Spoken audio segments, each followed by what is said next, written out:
사랑하는 성도 여러분, 반갑습니다. 예배 후 3일간도 주님 안에서 평안하셨는지 모르겠습니다. 마음을 정돈하고 우리 수요 저녁 예배 시작하도록 하겠습니다. 예배 전에 찬송가 531장 자비한 주께서 부르시네 531장 찬양 한 장 드리고 시작하도록 하겠습니다.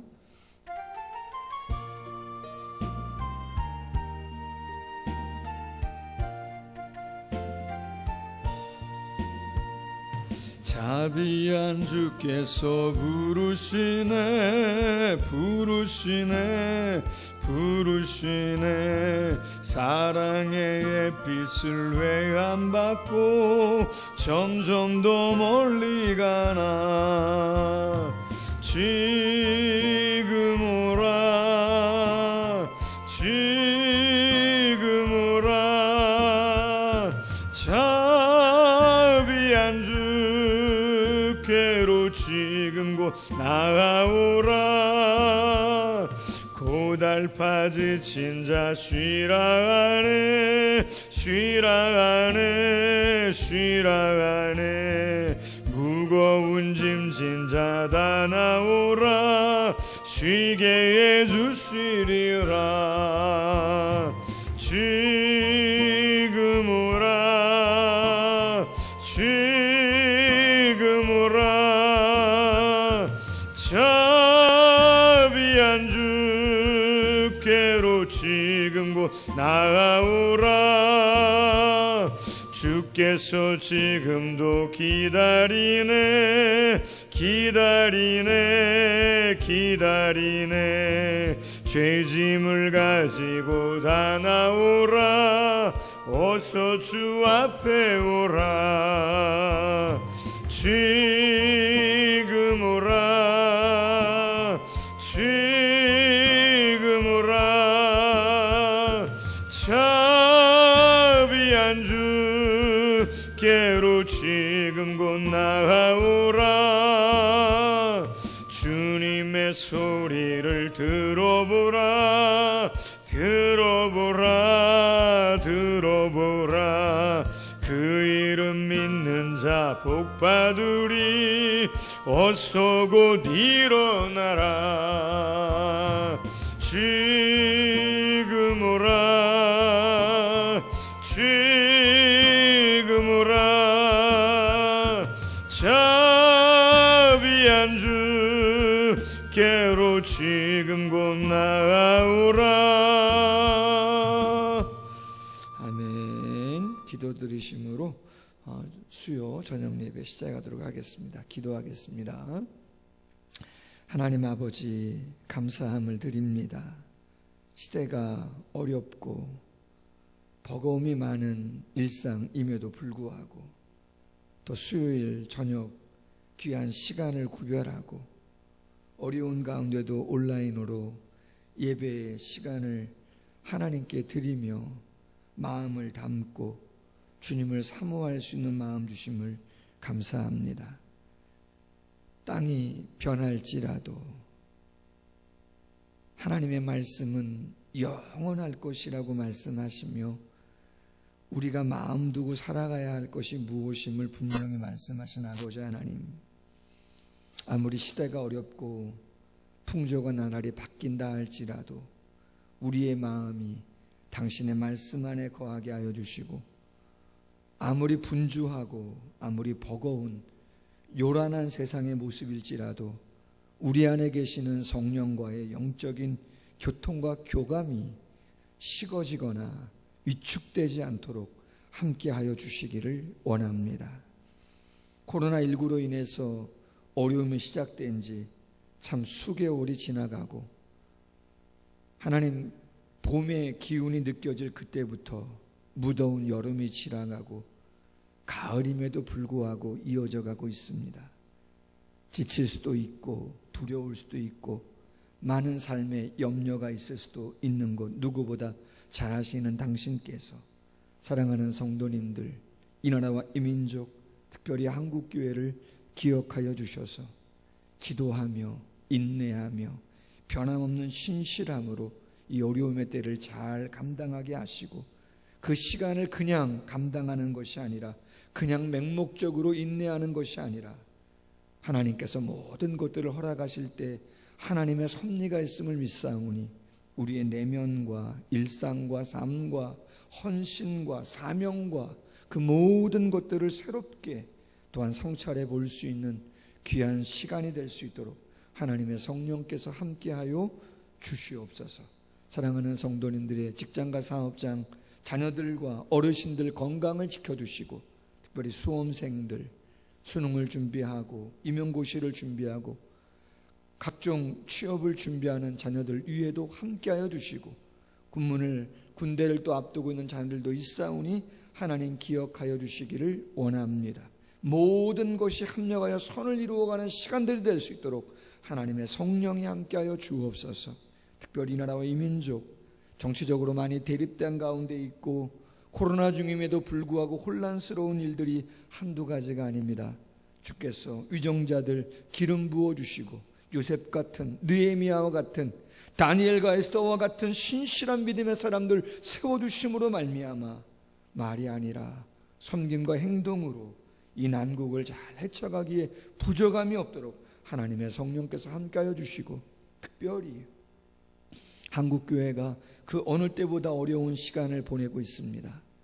하나님의 성령께서 긍휼 위에 긍휼을 더하여 주시고, 예레미야 말씀을 새벽마다 묵상하며 하나님의 징계가 완전한 버림이 아니고 깨닫게 하심이고 또한 회복을 하나님께서 분명히 말씀하고 계신 줄로 믿사오니 그러한 은혜가 한국교회 위에 임할 수 있도록 주의 성령이 역사하여 주옵소서. 오늘도 당신의 귀한 말씀을 나누고자 합니다. 진리의 성령께서 전하는 자나 듣는 자나 한 마음으로 하나님의 말씀에 순종하며 아름다운 교회를 세워가기에 부족함이 없도록 은혜 위에 은혜를 덧입혀 주시옵소서. 처음 시간부터 마치는 시간까지 함께 하시길 원하옵고 예수님의 이름으로 기도하옵나이다. 아멘. 하나님 말씀 같이 한번 보겠습니다. 지금 한 20분 정도까지는 편안하게 시간 가져도 될 것 같습니다. 사모님이 지금 녹화하고 계시는데요, 편안하게 시간 가지셔도 될 것 같습니다. 디모데전서 5장 17절로 25절 말씀까지 봉독하도록 하겠습니다. 신약성경 341면 정도, 디모데전서 5장 17절부터 마지막 절 25절까지입니다. 제가 봉독하겠습니다. 잘 다스리는 장로들은 배나 존경할 자로 알되 말씀과 가르침에 수고하는 이들에게는 더욱 그리 할 것이니라. 성경에 일렀으되 곡식을 밟아 떠는 소의 입에 망을 씌우지 말라 하였고 또 일꾼이 그 삭슬 받는 것은 마땅하다 하였느니라. 장로에 대한 고발은 두세 증인이 없으면 받지 말 것이요 범죄한 자들을 모든 사람 앞에서 꾸짖어 나머지 사람들로 두려워하게 하라. 하나님과 그리스도 예수와 택하심을 받은 천사들 앞에서 내가 엄히 명하노니 너는 편견이 없이 이것들을 지켜 아무 일도 불공평하게 하지 말며 아무에게나 경솔히 안수하지 말고 다른 사람의 죄에 간섭하지 말며 내 자신을 지켜 정결하게 하라. 이제부터는 물만 마시지 말고 내 위장과 자주 나는 병을 위하여는 포도주를 조금씩 쓰라. 어떤 사람들의 죄는 밝히 드러나 먼저 심판에 나아가고 어떤 사람들의 죄는 그 뒤를 따르나니 이와 같이 선행도 밝히 드러나고 그렇지 아니한 것도 숨길 수 없느니라. 아멘. 먼저 교회 소식 몇 가지 나누겠습니다. 코로나19 상황 속에서 정부의 방역에 대한 최대 협력, 또 그 가운데 예배와 사역을 진행하려고 하는 가운데 있는데 10월 4일 주일날까지는 지금 하던 대로 모든 공적인 예배, 특별히 주일 낮 예배, 수요 예배는 온라인 예배로 녹화해서 드리도록 그렇게 하고요. 새벽 예배들은 금요 기도회는 토요일 날 새벽 예배로 변경해서 생명의 삶 가지고 각자 집에서 그렇게 드리도록 하고 있습니다. 주일 젊은이 예배, 중고등배는 주일 낮 예배를 통합해서 온라인으로 드리고 주일학교 예배는 가정에서 온라인 영상 자료를 부모님께 드리면 부모님들이 아이들 잘 예배 드릴 수 있도록 그렇게 지도해 주시면 감사하겠습니다. 이번 돌아오는 주일은 1, 2 여전도의 연합 헌신 예배로 드립니다. 예배 시간은 저녁 7시 30분, 가정 예배를 헌신 예배로 드리도록 그렇게 하겠습니다. 온라인 예배로 진행되어지는 것이고요. 온라인 예배를 위해서 녹화가 있는데 돌아오는 주일날 오후 2시 본당에서 1, 2 여전도에 임원 되시는 분들과 담임 목사 교역자 그리고 강사 목사님 김강철 목사님 모시고 녹화한 거 보내드리면 주일날 저녁 7시 반에 각 가정에서 예배 드리면 되겠습니다. 러브투게더 전도 대상자 작정 돌아오는 주일날 기간별로 작정 인원을 파악한 후에 교육자에게 28일까지 명단을 회장님들께서 제출해 주시면 좋겠습니다. 실버 전도회 또 1, 2 남녀 전도회 청년부 회장님하고 총무님이 좀 많이 챙겨주셔서 기간별로 전도 대상자를 작정할 수 있도록 그렇게 해주시면 감사하겠습니다. 사역훈련반은 이번 주에 제가 노예 일이 있어서 수요일날 오늘 저녁 때 수요 반반과 목요일 낮반 합반 수업합니다. 이번 주 토요일날 이정찬 청년 결혼 예식이 있습니다. 부산에서 있습니다. 고향이 부산이고 신부되는 자매도 부산이 고향인데요. 그래서 토요일날 오후 1시 30분에 부산 협성 웨딩홀에서 있습니다. 청년들 중심으로 코로나 중이기 때문에 쉽지 않아서 최소의 인원이 좀 다녀오려고 합니다. 행복한 가정, 복된 가정 세워줄 수 있도록 여러분들 기도해 주시면 감사하겠습니다. 자, 오늘 디모데전서 11번째 시간인데요. 목회자에 대한 예우라고 하는 제목으로 말씀을 나누도록 하겠습니다. 시대가 좀 어려운 때에 목회자에 대한 예우에 관한 주제를 가지고 말씀을 나누는 것이 좀 부담이기는 하지만 우리가 계속해서 목회서신뿐만 아니라 신약성경, 구약성경, 창세기부터 계속 지금 본문을 순서대로 묵상하는 가운데 있기 때문에 목회서신을 통해서 어떻게 해야 교회가 든든히 세워져 갈 것인가. 우리가 지난 시간에는 바울이 디모데에게 젊은 목회자 디모데에게 이야기했어요. 교회 어르신들은 어떻게 섬겨야 되는가, 또 교회의 젊은이들은 어떻게 섬겨야 되는가에 대한 이야기를 했고, 또 참 과부를 돕는 일들은 구체적으로 어떻게 해야 되겠는가, 소상하게 그렇게 교훈을 주었는데, 오늘은 목회를 감당하는 목회자들에 대한 예우를 교회는 어떻게 해야 되는 것이 바르고 건강한 것인가 라고 하는 것을 교훈해 주고 있는데요.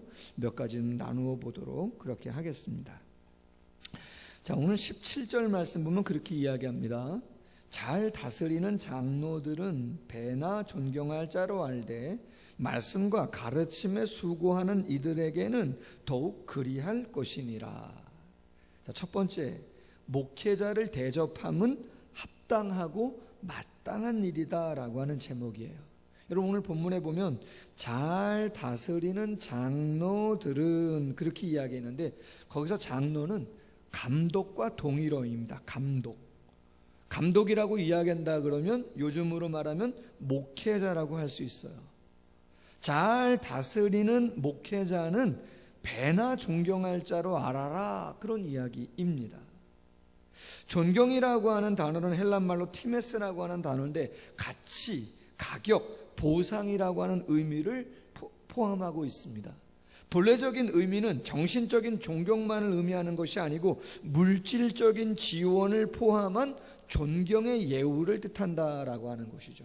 쉽게 말하면 교회의 사역자, 목회자들에게는 합당한 예우로서 사례를 하는 것이 합당하다, 그러한 이야기입니다. 오늘 본문 배나 존경하라 그렇게 말했어요. 종교개혁자 존 칼빈은 배나 존경하라 라고 하는 말을 어떻게 해석했냐면 참 과부에게 주는 것보다 2배 많은 것을 살해해야 한다, 그렇게 주장을 했어요. 신학자 거슬이라고 하는 분은 풍성한이라고 하는 의미라고 주장을 했습니다. 특별히 말씀과 가르침에 수고하는 이들이라고 하는 표현이 있는데, 초대교회에도 오늘날과 같이 장로에 해당하는 직책을 지닌 이들과 목사에 해당하는 직책을 지닌 이들의 자연스러운 분화가 있었음을 보여주는 것이고, 존 칼빈은 이를 근거로 해서 초대교회 당시 행정을 담당하는 장로님들과 오늘날의 일반적으로 장로님이라고 일컫는 분들과 말씀과 가르침에 수고하는 장로가 분리되어 존재했음을 이야기하고 있는 것이죠. 자, 17절과 18절 사이의 원문에는 가르라고 하는 원인이나 이유를 잘 나타내는 접속사가 포함되어 있는데, 그렇다면 왜 잘 다스리는 장로들은 배나 존경하고 말씀과 가르침에 수고하는 이들에게는 더욱 그렇게 해야 되는가? 왜 사례를 해야 된다고 이야기하는가? 이야기하는 것이죠. 성경적인 근거를 말합니다. 18절에 이렇게 말합니다. 성경에 일렀으되 곡식을 밟아 떠는 소의 입에 망을 씌우지 말라 하였고, 또 일꾼이 삭슬 받는 것은 마땅하다 하였느니라. 그렇게 교훈합니다. 구약성경 신명기 25장 4절에 보니까 곡식을 밟아 떠는 소의 입에 망을 씌우지 마라, 이런 얘기예요. 예수님도 이런 이야기를 했어요. 12제자를 훈련하시고 파송하시면서 하시는 말씀이에요. 마태복음 10장 10절에 보니까 여행을 위하여 배낭이나 두벌옷이나 신이나 지팡이를 가지지 말라. 이는 일꾼이 자기의 먹을 것을 받는 것이 마땅함이니라. 배낭, 옷, 신발, 지팡이 가지지 말아라. 왜? 어디 가서 어떠한 일을, 어떤 사역을 하든지 그곳에서 그 사역을 통해서 돕는 자들, 도움을 받는 성도들이 너희들의 필요한 것을 채워주는 것이 마땅하니까 너희들이 준비할 필요 없다, 이런 이야기입니다. 12제자뿐만 아니라 70인 전도자를 파송하면서도 동일한 의미의 말씀을 하셨어요. 누가복음 10장 7절에 보니까 그 집에 유하며 주는 것을 먹고 마시라. 일꾼이 그 삭슬 받는 것이 마땅하니라. 이 집에서 저 집으로 옮기지 말아라. 한 곳에 머물면서 거기에서 말씀을 증거하고 그들에게 영의 양식을 먹은다면 거기에서 필요한 것들을 얻는 것은 마땅한 것이다. 그렇게 이야기했다는 거죠. 그럼 바울은 어떻게 얘기했을까? 바울도 마찬가지. 고린도전서 9장 9절 이하에 이렇게 이야기합니다. 모세의 율법에 곡식을 밟아 떠는 소에게 망을 씌우지 말라 기록하였으니 하나님께서 어찌 소들을 위하여 염려하심이냐. 11절 우리가 너희에게 신령한 것을 뿌렸은즉, 영의 것을 뿌렸은즉 너희의 육적인 것을 거두기로 과하다 하겠느냐. 13절 이하 성전의 일을 하는 이들은 성전에서 나는 것을 먹으며 제단을 섬기는 이들은 제단과 함께 나누는 것을 너희가 알지 못하느냐. 이와 같이 주께서도 복음 전하는 자들이 복음으로 말미암아 살리라 명하셨느니라. 할렐루야. 여러분, 구약의 신명기에 일을 하는 소의 입에 망을 씌우지 말라 말씀하신 것이 예수님 말씀하시는 거예요. 바울도 얘기하는 거예요. 그게 소만을 위한 얘기냐? 예수님께서 그 이야기 하신 것이 소들을 위함이냐? 아니다. 사역자, 목회자들을 위함이 아니겠느냐? 신령한 것 뿌렸으니 육적인 것을 거두기로 과하다 하느냐? 아니다. 교육자, 사역자는 영적인 일들을 하는 자이기 때문에 그들의 육적인 필요를 성도들이, 교회가 감당해야 되는 건 당연한 거다. 성전의 일을 하는 자들, 성전에서 나는 것을 먹고 제단에서 섬기는 이들, 제단과 함께 나누는 것 너희가 알지 못하느냐. 할렐루야. 여러분, 구약이나 신약이나 지금도 성전을 위해서, 성도들을 위해서 온전히 풀타임으로 사역하는 풀타임 사역자, 목회자들은, 전임 사역자들의 생계는 교회가 감당해 주어야 함을 성경이 이야기하고 있는 것이죠. 여러분, 쉬운 일은 아니에요. 어쩌면 구약은 율법의 시대이기에 신정 통치가 가능했던 시기이기에 조금 수월한 부분이 있을 수 있어요. 그러나 지금 조금 어려워질 수도 있는 거죠. 독일 같은 나라는 기독교 국가예요. 목회자의 사례를 국가가 지급해 줍니다. 보장된 부분이 있죠. 그러나 모든 나라가 다 그런가? 모든 교회가 다 그런가? 그렇진 않습니다. 특별히 한국교회 상황에서 개교회가 그 교회의 목회자에 대한 사례를 책정해서 주기 때문에 대형 교회도 있고 중형 교회도 있고 소형 교회도 있고 미자립 개척 교회도 있는데 천차만별인 것이죠. 어떤 교회는 과하다 할 정도로 사례를 받을 수도 있고, 어떤 교회는 생계조차 어려워서 목사님이나 사모님이 이중직을 통해서 생계를 감당해야 되는 그런 어려운 모습들도 있습니다. 중요한 건 뭐겠어요? 통일 어렵습니다. 목회자의 마인드와 성도님들의 마인드가 가장 중요한 것이죠. 총회도 미래 자립교회, 미자립교회를 위해서 도우려고 애를 많이 씁니다. 저희 교회가 속해 있는 수원노회도 저희 교회도 3년 동안 지원을 좀 받았습니다. 어려우니까 지원을 받았어요. 그러나 완전히 해결될 수 없어요. 가장 기본적으로 중요한 것은 첫째는 역시 목회자의 마음이죠. 어려울 때는 조금 더 인내하며 감당해야 되겠다라고 하는 마음을 갖는 것이에요. 그리고 조금 형편이 나아졌을 때는 아유 절제해야지, 교회도 어려운데, 교회가 잘해주고 있는데 나보다 더 힘들고 어려운 자들이 있는데 내가 하면 안 되지 라고 하는 마음으로 그 마음을 잘 유지해가는 것이 가장 중요하겠죠. 또 한 가지는 뭐예요? 그렇죠, 성도님들의 마음이죠. 자, 성도님들이 목회자에게 가져야 되는 마음이 무엇인가? 성경은 이야기합니다. 바울이 데살로니가 교회 교인들에게 교훈합니다. 데살로니가전서 5장 12절 이하. 형제들아, 우리가 너에게 구하노니 너희 가운데서 수고하고 주 안에서 너희를 다스리며 권하는 자들을 너희가 알아주고 그들의 역사로 말미암아 사랑 안에서 가장 귀히 여기며 너희끼리 화목하라. 성도들에게 말하는 거예요. 데살로니가 교회 성도들에게. 너희를 위하여 수고하고 애쓰고 가르치는 사역자들, 목회자들 알아줘라. 가장 귀하게 여겨라. 화목해라. 좋은 관계를 유지하려고 노력해라. 목회자 당연히 노력하는 것이고 성도들도 어떻게 하라고요? 노력하라. 그런 얘기예요.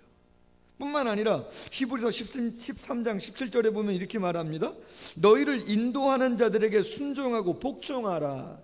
그들은 너희 영혼을 위하여 경성하기를 자신들이 청산할 자인 것 같이 하느니라.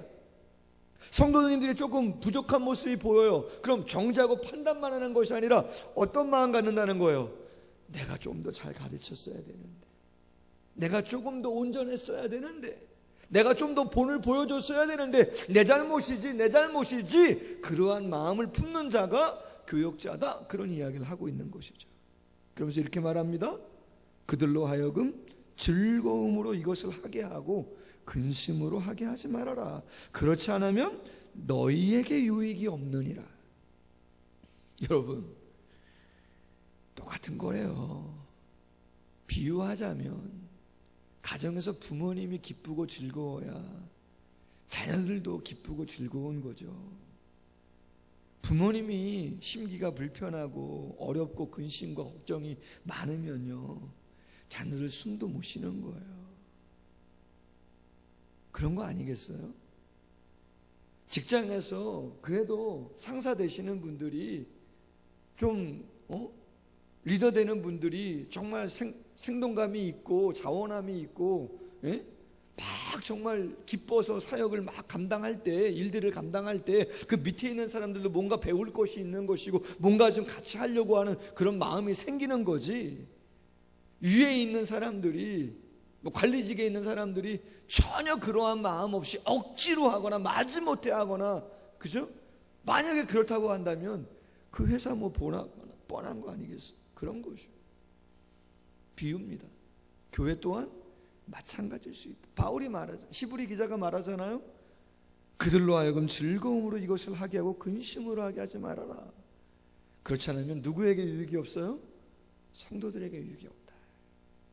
갈라디아서 6장 6절, 가르침을 받는 자는 말씀을 가르치는 자와 모든 좋은 것을 함께 해라. 상추 갖다 주시는 분, 호박 갖다 주시는 분. 어제는 제가 여기 파라솔에 앉아 있으니까 늘 교회 주차하시는 분이 좀 글쎄 모르겠어요. 음료수를 2개 갖고 오시더라고요. 나중에 큰아들이 나왔더니 그 녀석 있는 것도 보시고 또 하나 갖다 주시고. 참, 교회 다니는 분 아니에요.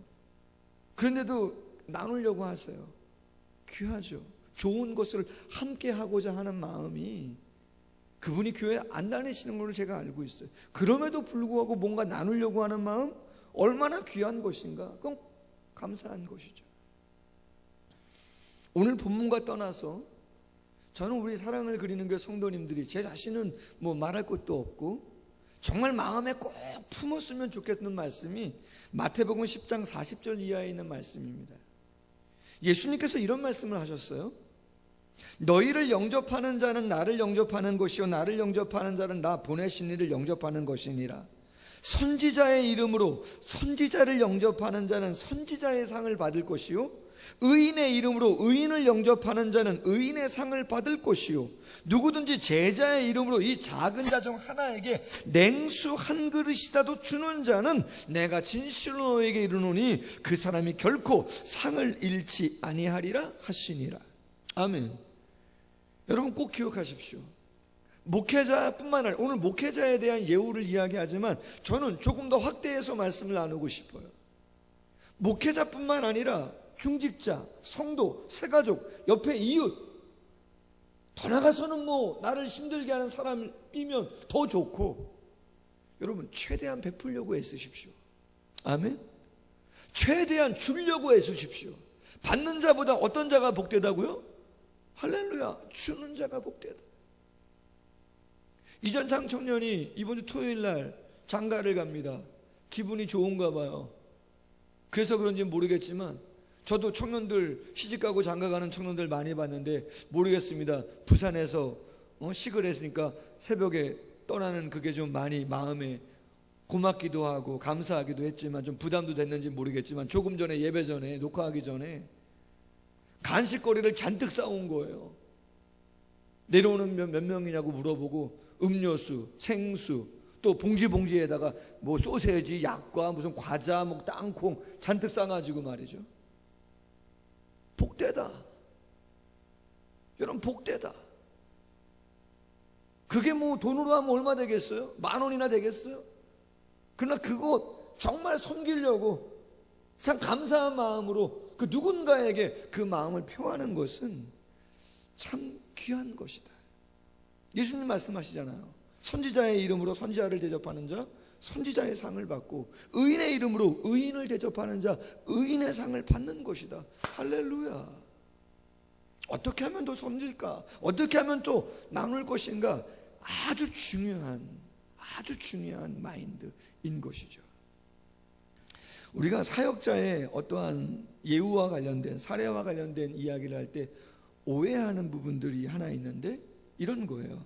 자비량 선교 대표가 누구예요? 바울이죠. 그러나 조금 전에 바울도 삭슬 받는 것이 당연하다고 이야기했지만 바울 자신은 사역을 하면서, 그렇죠, 엄밀히 말하면 선교연금도 많이 받고 지원도 많이 받았어요. 그러나 고린도에서 사역할 때는 브리스길라와 아굴라와 같이 천막 만드는 일을 하면서 생계를 유지했던 적이 있습니다. 그것을 가지고 오늘날 모든 목회자가 자비랑 선교해야 되는 거 아니냐 하는 이야기들을 하시는데 그건 오해입니다. 그건 특수적인 상황, 일반적인 상황이 아닙니다. 왜 그러면 그렇게 했는가? 당시 고린도 교회에 거짓 교사들로 인해서 복음 전하는 것이 쉽지 않았습니다. 바울이 이렇게 말합니다. 고린도전서 9장 12절 이하에 다른 이들도 너희에게 이런 권리를 가졌거든. 이런 권리가 뭡니까? 사례를 받으면서 사역할 권리를 가졌거든 하물며 우리일까 보냐. 그러나 우리가 이 권리를 쓰지 아니하고 범사에 참는 것은 그리스도의 복음에 아무 장애가 없게 하려 함이로다. 도대체 무슨 장애가 있다는 거예요? 그렇죠, 이방인들이 말하는 거예요. 바울을 곡해하는 거죠. 경제적인 이유 때문에 뭔가 한탕하려고 유언비어를 퍼뜨리고 있는 것처럼 복음 전하는 것을 그렇게 오도하고 있는 거예요.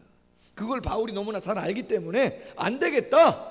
내가 살해를 받는 거 당연한 거지만, 권리가 있지만 내가 이곳에서는 그렇게 하면 안 되겠구나 생각하고 직접 천막 깁는 일을 통해서 자비랑 선교를 했던 것이죠. 현대사회는 시대적인 상황을 볼 때 자비랑 선교는 특히 한국 교회 안에서 쉽지 않습니다. 여러분, 현대는 모든 분야가 고도로 분화되어진 전문화 시대입니다. 제한된 능력을 가진 목회자가 생활비를 위해서 따로 노동하면서 말씀도 가르치고 성도들도 돌보고 양육하고 전도하고 가능할까요? 한 가지 일에 매진해도 쉽지가 않은데 두 가지 일을 한꺼번에 한다? 여러분, 쉬운 일이 결코 아닌 것이죠.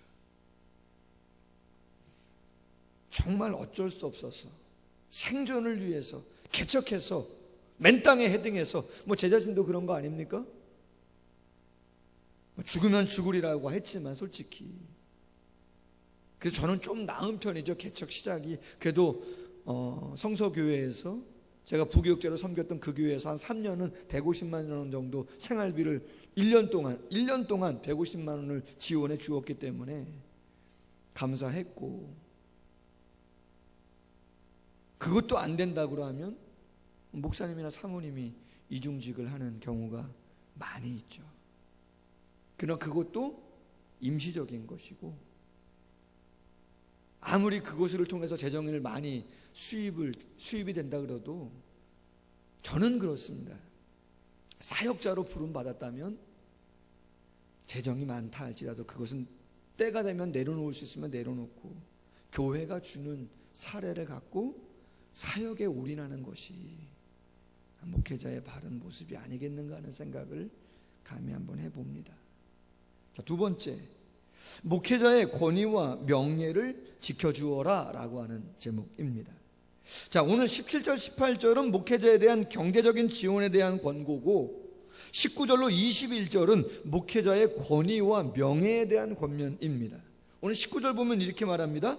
장로에 대한 고발은 두세 증인이 없으면 받지 말아라.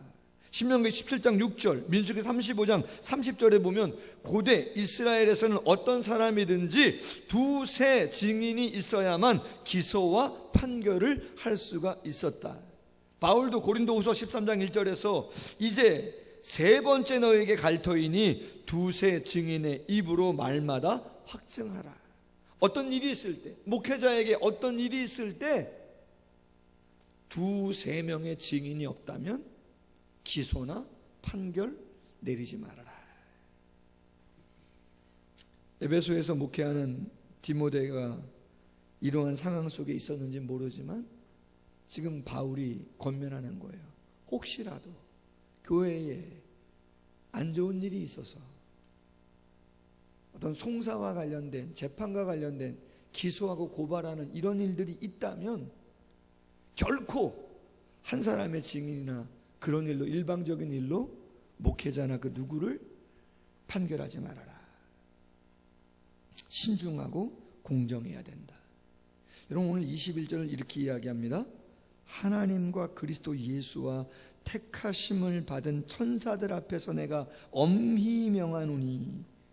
여러분, 하나님과 그리스도 예수 택하심을 받은 천사들 앞에서 내가 엄히 명하노니, 이 표현은요 성경에 딱 두 번 쓰였습니다. 오늘 본문하고 누가복음 9장 26절.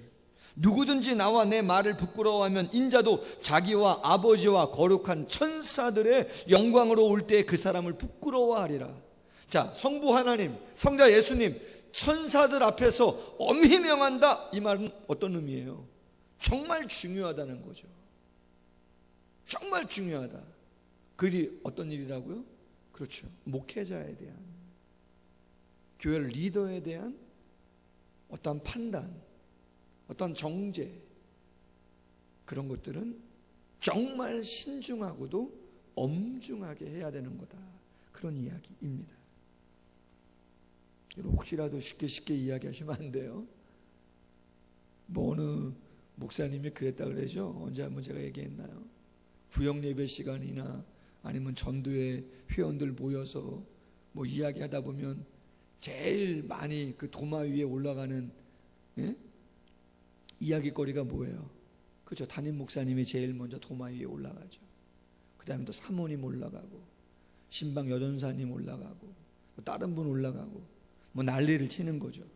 죄송합니다. 우리 교회는 안 그럴 줄로 믿고. 근데 그 목사님이 그랬어요. 올려놓고 요리 맛있게 하시고 그냥 나중에 제자리만 좀 갖다 놓으라고 그런 얘기를 했는데, 여러분 조심하시라 이 말이에요.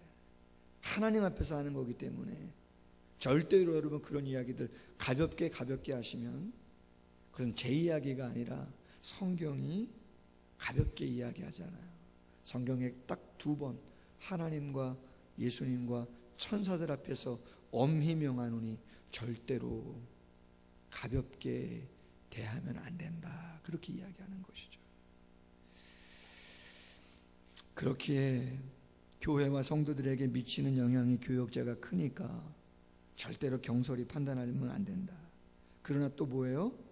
혹시라도 분명히 잘못된 일이 드러나면 엄히 징계하고 판단해야 된다, 그렇게 이야기하죠.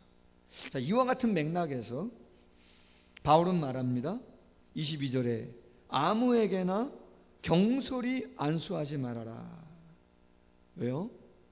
교회 리더는, 장로와 감독과 집사는 아무나 그 중직자, 사역자의 자리에 앉을 수 없기 때문에 경솔히 안수해 주지 말아라.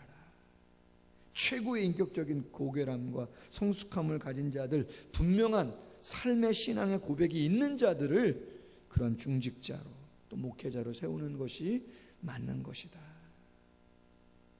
세 번째, 교회를 위한 건강관리입니다. 바울은 디모데에게 목회자로서 건강에 유의해야 함을 개인적으로 권면합니다. 23절에 보니까 이제부터는 물만 마시지 말고 내 위장과 자주 나는 병을 위하여는 포도주를 조금씩 쓰라, 그렇게 말합니다. 여러분, 당시 금욕주의자들, 극단적인 금욕주의자들이 유대 사회에 있었는데, 이방에도 있었는데 금식을 과하게 강조하는 일들이 많이 있었습니다. 근데 이것은 이스라엘 근동 지역에서는 좀 위험한 일이에요. 아무것도 안 먹고 물만 마시는 거예요. 근데 여러분, 이스라엘은요 강수량이 적어요. 날씨가 무더워요. 이 물이 쉽게 부패할 수 있어요. 병균으로 오염될 수 있어요. 끓여 먹지 않는 이상 위장을 상하게 하고 이질이 발생해서 배탈과 위장병을 일으키는 일들이 비일비재했단 말이죠. 근데 디모데가 금식을 강조하는 그러한 풍토 속에서 혹시라도 거기에 동조해서 몸을 해칠까 봐 물만 마시지 말고 포도주를 좀 써라. 왜? 포도주는 물 대신 사용했던 음료였기 때문에 그런 것이죠. 디모데의 지병을 알기에 너 몸 관리 잘해야 된다. 가끔 노회에서, 시찰회에서, 이렇게 사석에서 우리 시찰 목사님들이 이렇게 모이셔서 이런저런 얘기하실 때가 있는데, 저를 포함한 젊은 목사님들에게 중진 목사님들이 하시는 말씀들이 있어요. 몸 관리를 좀 잘해라. 왜? 얼굴이 붓고 또 약을 드시는 모습들을 가끔 보면, 식사하고 약을 챙겨 드시는 목사님들이 있는데, 그런 걸 보면 중진 목사님들, 선배 목사님들이 후배 목사님들한테 하시는 말씀이 건강관리 잘해라. 너무 그렇게 몸을 혹사하면 안 된다. 마라톤이라고 생각하고 건강관리 잘해라. 저는 건강에 대한 이야기가 나오면 성도님들한테 좀 죄송스러운 면이 있어요. 제가 젊었을 때 좀 무릎을 다쳐서 수술을 해서 구운을 면제받기도 했지만, 그 일로 인해서 무릎이 좀 고질병이에요. 그래서 성도님들하고 공을 차도 더 재밌게 차드릴 수 있는데 그렇게 못하는 게 좀 죄송스럽고, 또 한 가지는 비염이 신혼 초부터 생겨서 10수년 동안 어려워서 좀 그랬는데, 그래도 감사한 것은 개척하고 이곳에 와서는 거의 나았어요. 환절기 때 조금 그렇고 아주 많이 나왔습니다. 감사한데 하여튼 저도 앞으로 건강관리 잘하도록 애를 쓰려고 합니다. 자, 마지막 간단하게 네 번째로 매사에 신중하라, 그렇게 이야기합니다. 여러분, 24절과 25절은 19절부터 22절의 내용에 대한 목회자로서의 바른 처신을 교훈합니다. 24절에 어떤 사람이라고 하는 표현이 두 번 나오는데, 첫 번째 나오는 어떤 사람은 죄가 밝히 드러나서 심판을 바로 행해도 되는 사람을 말하는 것이고, 두 번째 나오는 어떤 사람은 죄가 뒤를 따른다. 어떤 의미예요? 조금 더 살펴보고 신중히 판단을 해야 하는 사람을 이야기하는 거예요. 그런 일이 없어야 되겠지만 교회의 목회자가 아니면 다른 중직자가 죄를 보면서 어려운 일이 있어요. 뭐라고 말씀드렸어요? 두세 사람의 증인이 없이는 결코 빨리 판단하면 안 된다 그랬잖아요. 그런데 어떤 사람은 죄가 금방 드러나는 사람이 있고, 어떤 사람은 진짜인지 아닌지 한번 신중하게 생각해야 될 사람들도 있다는 거예요. 뭐 지금도 마찬가지 아닙니까? 그렇죠.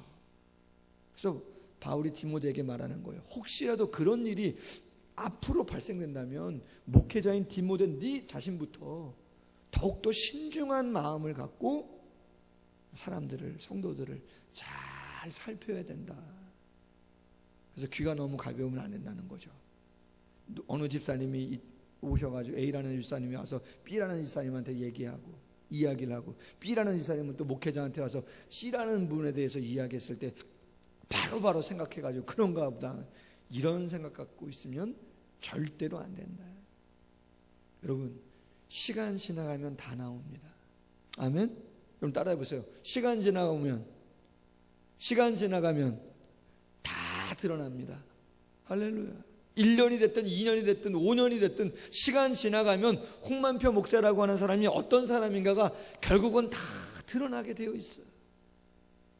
A라는 집사님, B라는 집사님, 기도 생활을 어떻게 하는지, 말씀 생활을 어떻게 하는지, 교회 봉사를 어떻게 하는 것인지 1년 지나가고 2년 지나가고 5년 지나가고 시간이 지나가 보면 그 마음의 중심이 어떠한 것인지 결국은 다 드러나게 되어 있는 것이에요. 할렐루야.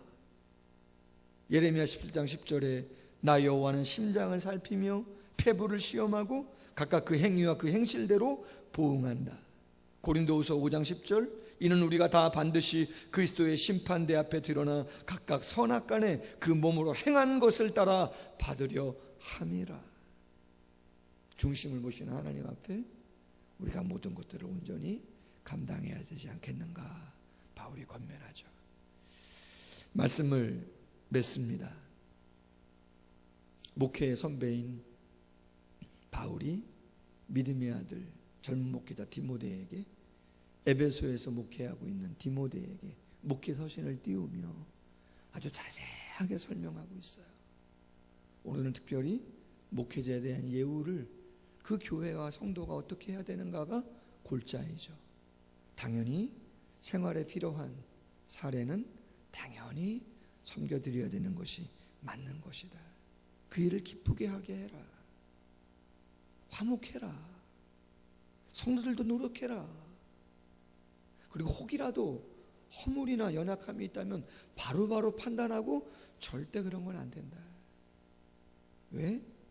그건 엄히 명한다 라고 하는 말씀을 통해서 이야기하는 것처럼 너무나 큰 영향력이 미쳐지기 때문에 교회와 성도들에게 목회자에 대한 이야기, 교육자들에 대한 이야기는 함부로 하는 것이 아니다. 하나님 싫어하신다. 뿐만 아니라 목회자로서 성도들을 대할 때도 저분들이 어떤 분들인가라고 하는 거 쉽게 판단하지 말고 시간이 지나가면 다 드러날 수 있는 것들이기 때문에 변함없이 선입관 갖지 말고 잘 감당해 주어라, 그렇게 이야기하고 있습니다. 참으로 어려운 때입니다. 사랑을 그리는 교회가 다른 그 무엇으로가 아니라 정말 성경이 원하는 모습으로 감당함으로 이 어려운 때에 든든한 교회를 세워가는 그러한 모습 보여주기를 원합니다. 저는 지금 개척 8년이지만 언제 한번 말씀드렸어요. 목회자에 대한 예우를 더 잘 받게 하기 위해서 부흥회를 그런 거 잘 이렇게 설교하시는 강사분들을 초청하거나 아니면 성전을 좀 짓고 더 확장하기 위해서 그런 것들을 목적으로 해서 또 그런 거 잘 메시지를 전하는 목사님이나 어떤 부흥 강사들을 초청해서 부흥회를 하거나, 여러분 저는 지금까지 그러한 유의 부흥회나 그러한 목사님들을 섭외한 적은 한 번도 없고 앞으로도 그러한 일은 하지 않을 겁니다. 본당을 지었고 마가다락방 카페 증축도 했지만 재정이 없다고 해서 좀 부족하다고 해서 그런 목사님을 오시라 그래서 헌금도 전혀 그런 것은 앞으로도 없을 것입니다. 지금까지도 없었지만 앞으로도 없을 것이고, 교회 형편 따라 또 성도님들이 자원하는 마음 속에서 또 필요하다면 다른 누구의 이야기가 아니라 제 스스로 쉬운 이야기는 아닐지라도 편안하게 우리 형편 안에서 그렇게 세워가는 것이 가장 건강할 것 아니겠는가. 목회자만 아는 것이 아니라 성도님들로 다 보시는 눈이 있고 다 느낄 줄로 알아요.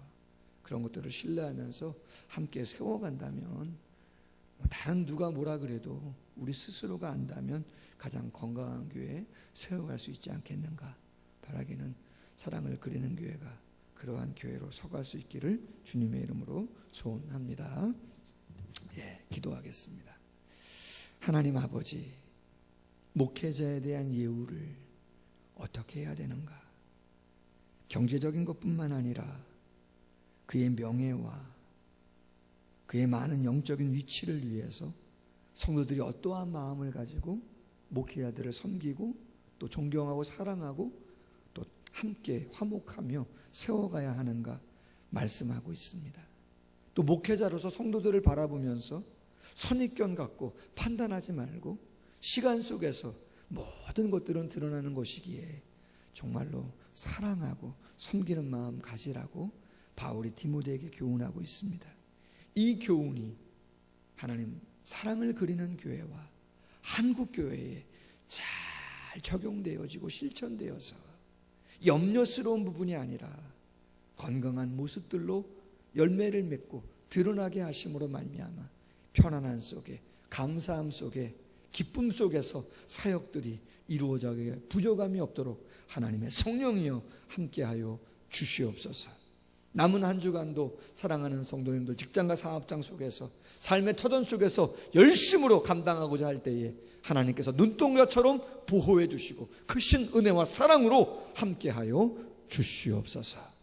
이제는 주 예수 그리스도의 크신 은혜와 하나님 아버지의 극진하신 사랑하심과 성령의 교통하심이 각 가정에서 온라인으로 예배하는 사랑하는 성도님들의 머리 위에 앞날 위에 이제부터 영원토록 항상 함께 있을지어다. 아멘.